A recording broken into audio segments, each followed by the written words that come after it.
sikit soalan tu supaya saya dapat faham dan juga kita cari jawapan.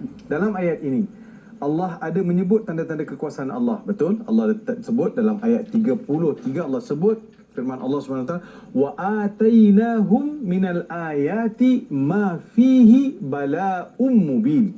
Maksudnya kami datangkan kepada mereka, ayat yang ke-33 ni, dan kami berikan kepada mereka melalui Nabi Musa alaihi salam berbagai mukjizat yang mengandungi ujian yang jelas dan nyata untuk melahirkan sikap mereka, untuk lihat apa respon Bani Israel terhadap mukjizat yang diberikan oleh Allah kepada Nabi Musa AS. Selari dengan jawab soalan yang ditanyakan tadi, apakah mukjizat lain yang Allah berikan kepada Nabi Musa AS? Kita tahu dalam surah Toha Allah Subhanahu Wa Taala berfirman, cuba lihat di antara mukjizat tongkat. Saya suka cerita tongkat ni. Tongkat Nabi Musa banyak cerita. Cerita tongkat ni saya suka. Tongkat Nabi Musa simple aja. Kan, dia bukan tongkat yang berhias, dia ada bertahta permata ke kan, bersalut-salut, tak ada. Simple tongkat kayu kan, campak bertukar jadi ular. Allah tanya dekat Nabi Musa, wa ma tilka bi yaminika ya Musa, apa di tangan kanan engkau tu wahai Musa? Kan, Allah tanya kepada Nabi Musa. Cerita surah Toha ni, ini the permulaan lah. Saya nak sebut bahasa Inggeris, the beginning of the story kan, permulaan.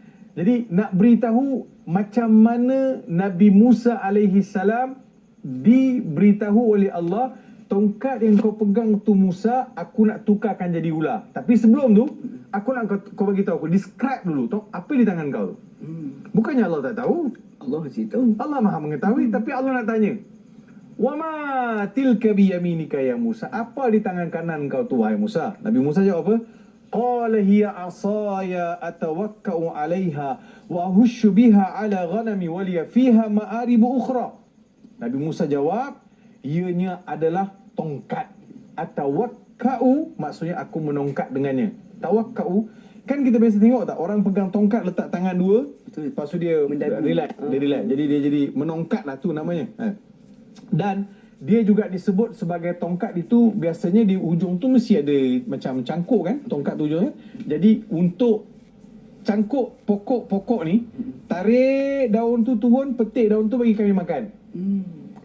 Itu mungkin juga pokok-pokok, mungkin juga buah-buahan boleh dikait kan. Jadi itulah beritahu satu, wa husyu biha ala ghanami, dan supaya tongkat ni juga aku halau kambing, syuh bah jadi tongkat. Itu lagi apa lagi? Waliya fiha ma'aribu ukhra, dan tongkat ni ada banyak kerja lain aku nak buat. Cumanya satu benda yang sangat cantik. Apa dia? Bila Allah tanya kepada Nabi Musa alaihi salam, apa di tangan kanan kau wahai Musa? Jawapannya apa? Tongkat. Simple. Jawapan tongkat. Cukup tak? Tak cukup. Cukup. Cukup. Kau tanya apa ni Dai Luqman, apa di tangan tu? Pen. Dah tak. Cukup dah. Apa di tangan? Pen. Bila tanya apa di tangan kau? Pen. Aku guna untuk tulis, aku guna untuk melukis, aku guna untuk apa lagi? Untuk apa? Untuk apa? Macam-macam kita buat pen ni. Kan? Jadi kita bagi tahu. Padahal tanya apa di tangan? Cukuplah pen. Tapi kenapa Nabi Musa tak jawab, ini tongkat? Apa di tangan kau? Tongkat. Tak. Tongkat ini aku guna untuk aku menongkat, aku guna untuk kait daun, untuk kait buah. Tongkat ini aku gunakan untuk halau kambing. Tongkat ini aku gunakan untuk macam-macam kerja lain. Kenapa? Sebabnya bila dapat Nabi Musa dapat bercakap dengan Allah, dia rasa seronok. Allahu Akbar. Dia rasa seronok. Sebab itu dia bual bicara jadi panjang. Dai Luqman. Bila Dai Luqman jumpa ustaz, seronok tak? Seronok. Rasa nak cakap banyak tak? Mesti ya. Betul tak? Betul. Kalau ada orang kita tak suka, Dah. betul kan? So itu fizikal biasa. Bila kita jumpa ada kawan-kawan kita suka, kita sayang, bila cakap, kita nak sembang. Sebab itulah perasaan seorang kekasih kepada kekasih dia. Betapa sayangnya Allah kepada Nabi Musa alaihi salam, dan betapa seronoknya Nabi Musa alaihi salam bila dapat bercakap dengan Allah. Dia panjangkan cerita. So ini di antara mukjizat. Bila tanya saya nak cerita, seronok cerita kisah Nabi Musa alaihi salam ni.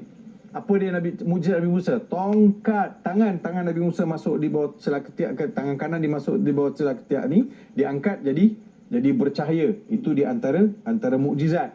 kemudian tongkat bertukar menjadi ular, kemudian sungai, laut terbelah. Sebab itu Musa adalah gabungan dua perkataan. Mu itu air, sa itu kayu atau pokok. Kan dua ni. Betul. Kan Musa, kayu dan pokok. Nabi Musa AS awal-awal lagi dihanyutkan dengan satu kayu. bakul tu diperbuat daripada jerami gandum.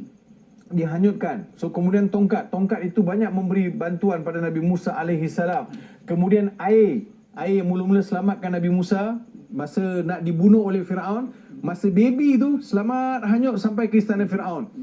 Yang keduanya masa Firaun kejar nak bunuh juga, Nabi Musa diselamatkan oleh air. Betul. Tapi disebabkan kebongkakan Firaun kata, "Hadhihi anharu tajri min tahti." Dia kata sungai Nil ni bawah tapak kaki aku lah. Dia kata. Punyalah bongkak Firaun. Sombong Firaun.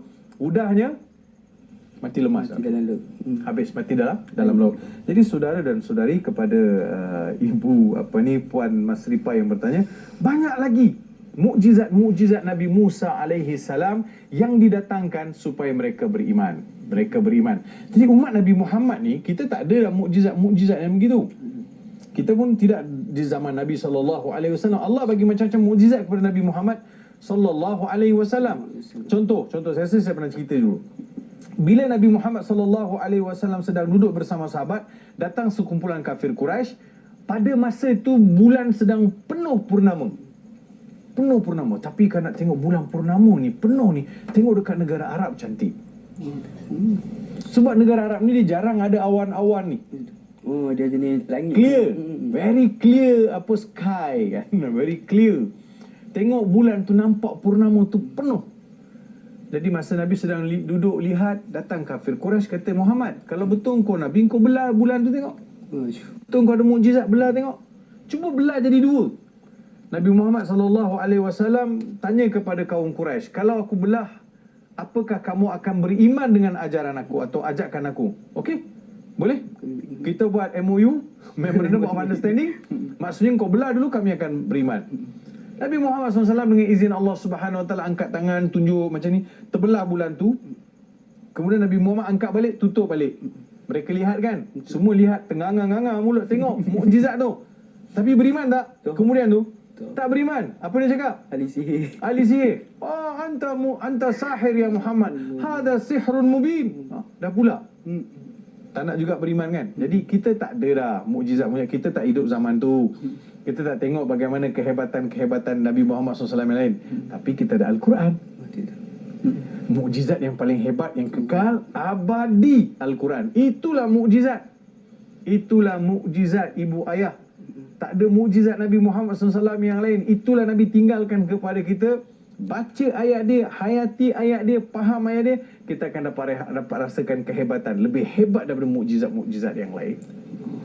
So kita kena kembali. Sebab itu program tafsir kita ni, kita perlu rasa seronok belajar Al-Quran. Sebab kita sedang membincangkan mukjizat yang kekal abadi. Mukjizat khalidah disebut. Jadi itulah di antara mukjizat yang dijadikan sebagai bukti kekuasaan Allah Subhanahu Wa Taala. Tapi kalau hati itu sudah keras, turun malaikat depan boleh tak beriman. Betul tak? Manusia kan, bila hati dah keras, kau bacalah ayat macam mana pun, dia seperti tuang air di atas daun keladi.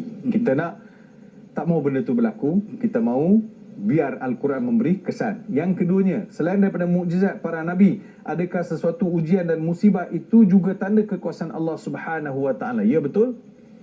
Tsunami, gempa bumi, gunung berapi, jadi banjir besar, semua itu adalah kekuasaan Allah Subhanahu Wa Taala. Dalam kehebatan manusia ini, manusia boleh bendung tak? Manusia bolehlah cipta alam ataupun alert system letak dekat tengah laut. Kalau ada berlaku tsunami, dia akan bagi alert. Maksudnya ada berlaku tsunami. Tapi sejauh mana manusia boleh tahan tsunami tu? Orang boleh lari je. Orang boleh elakkan, lari boleh. Tetapi daripada tsunami tu berlaku, boleh tahan tak? Tak boleh. Gunung berapi, ada siapa boleh tahan? Tak boleh. Hujan, banjir besar, siapa boleh tahan? Tak boleh. Allah nak beritahu, ini adalah tanda-tanda kekuasaan dia. Satu hari nanti dia akan sampai tahap, dia akan sampai masa, semua tu akan hilang. Maksud kita sekali akan tenggelam. Betul tak? Saya pernah tanya dengan Syekh Ramadan Al-Buti masa datang beliau berkunjung ke Malaysia. Saya diberi kawan-kawan ajak saya masuklah dekat VIP room dekat airport sampai ke depan kapal terbang. Kita hantar dia masa dia berkunjung ke Malaysia, tak ingat tahun bila. Saya tanya, Syekh, tengok macam-macam musibah berlaku ni, agaknya apa Tuhan nak tegur? Dia jawab senang je. Dia kata Allah nak beritahu dunia ini tidak sempurna. Sebab itu ada pelbagai musibah. You ada macam-macam keindahan tetapi dia tetap tidak sempurna. Allah nak beritahu ada kampung halaman yang lebih sempurna, iaitu akhirat. Rebutlah, berusahalah untuk masuk ke syurga Allah Subhanahu Wa Taala demi mengecapi kesempurnaan. Selagi mana kita di dunia tak sempurna. Betul, saya kata Masya Allah, pendek dia jawab tetapi memberi kesan. So mudah-mudahan, dan janganlah terlalu cepat sangat pula kita menghukum sana banjir, sini banjir, sana inilah dosa engkau orang, inilah engkau punya. Jadi jangan cepat sangat kita menghukum. Tidak semestinya satu musibah itu datang sebab kesalahan, kejahatan seseorang. Boleh jadi ianya menjadikan satu teguran. Kalau macam tu orang baik-baik pun juga diuji oleh Allah Subhanahu Wa Taala. Takkan kita nak kata Nabi Muhammad sallallahu alaihi wasallam yang melalui pelbagai ujian, kita nak kata apa?